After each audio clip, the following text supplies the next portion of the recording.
இப்பதான் நம்ம சேனலுக்கு முதல் முறையா வரீங்கன்னா கீழே உள்ள சப்ஸ்கிரைப் பட்டனை அழுத்தி சப்ஸ்கிரைப் பண்ணிக்கோங்க. பக்கத்துல உள்ள பெல் ஐக்கானை அழுத்தி ஆள்னு கொடுத்துக்கோங்க. அப்பதான் நம்ம போடுற வீடியோ தினமும் உங்களுக்கு கிடைக்கும். சரி வாங்க இப்ப நம்ம வீடியோக்குள்ள போகலாம்.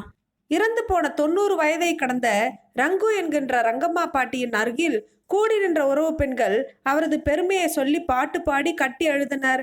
ஒருபடி மேலாக பாட்டியின் முதல் மகனின் மனைவி அமுதா தன் நெஞ்சில் அடித்து கொண்டு கதறியது காண்போரையும் கண்ணீர் சிந்த வைத்தது.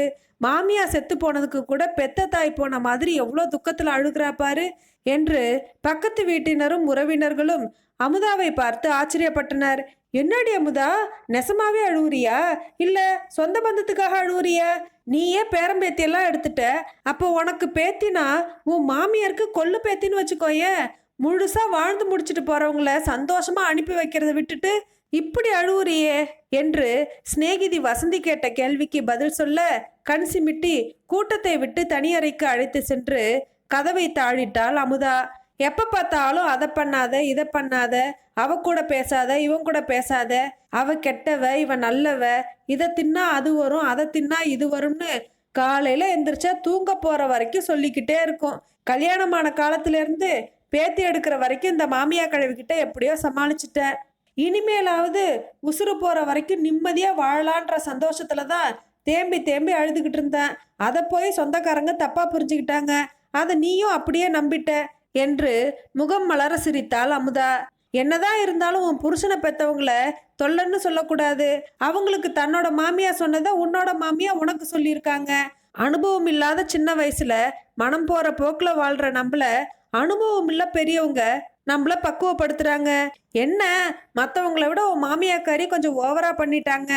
இவ்வளவு நேரம் உன் மாமியார் போன சந்தோஷத்துல அழுத நீ இப்ப போய் உன் மனசால அழுவு, உன் மாமியாரோட ஆத்மா சாந்தி அடையும். சொல்லப்போனா இப்ப நீ அழுதது போலின்னு என்கிட்ட நீ சொன்னது கூட அவங்களோட ஆத்மாவுக்கு தெரிஞ்சிருக்கும். அந்த ஆத்மா என்ன பாடுபடும். நீ நிஜமா அழுதினா உன்னை மன்னிச்சு உனக்கு நல்லது பண்ணும் என்று தோழி வசந்தி பேசியவுடன் உணர்ச்சி வசப்பட்டு மாமியாரின் சடலத்தின் நெஞ்சின் மீது விழுந்து விழுந்து அழுதபோது சடலம் சற்று அசைந்தது.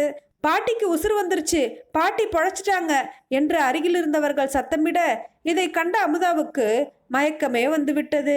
பாட்டி எழுந்து அமர்ந்து, நீங்க என்னத்துக்கு கூட்டமா அழுவுறீங்க? சொர்க்கத்து வரைக்கும் போயிருந்தேன், ஆனா சொர்க்கத்துக்கு உள்ள போறதுக்கு என் வீட்டுக்காரர் உடனே உள்ள விட மாட்டேன்னு திருப்பி அனுப்பிட்டாரு. நீ எதுக்கு இங்க வந்த? நம்ம மருமக அமுதாவுக்கு நல்லது கெட்டது நல்லவங்க கெட்டவங்கள பத்தி யாரு சொல்லி கொடுப்பா? நீ போ அப்படின்னு முதுக பிடிச்சி தள்ளி அனுப்பி விட்டுட்டாரு. நூல் இழையில என் உயிர் போய் நூல் இழையில என் உயிர் வந்திருக்கு என்று கூறி தனது பற்களற்ற பொக்கை வாயில் சிரித்தார். மயக்கம் தெளிந்து மாமியார் சொல்வதை கேட்ட அமுதாவுக்கு மாமியார் பிழைத்து கொண்டதால் ஏற்பட்ட உண்மையான கவலையால் கண்களில் கண்ணீர் கரை புரண்டு ஓடியது. இந்த கதை பிடிச்சிருந்தா லைக் பண்ணுங்க. இந்த கதையை பத்தின கருத்துக்களை கமெண்ட் பாக்ஸ்ல தெரியப்படுத்துங்க. மேலும் இது போன்ற கதைகளை கேட்க நமது கதைகளின் ராணி சேனலை சப்ஸ்கிரைப் பண்ணுங்க. நன்றி, வணக்கம்.